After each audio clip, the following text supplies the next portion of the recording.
Welcome. In front of me I have Sharp Aquos Smart LED TV 40-inch, and I'm going to show you how you can force to restart this TV. So at the first we have to go to the power supply and just turn it off. And right now we have to wait for like 30 seconds, and after that we have to power on our TV. Of course, plug into the power supply after this 30 seconds, so just wait a little bit.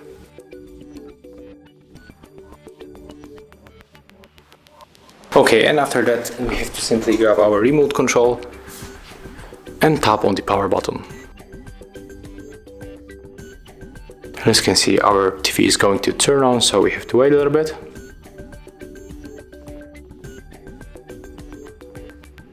And as you can see, we are back. So that's how we can force this TV to the restart, by taking it off from the power supply. Thank you guys for watching. Leave thumbs ups, comments and subscribe to our channel.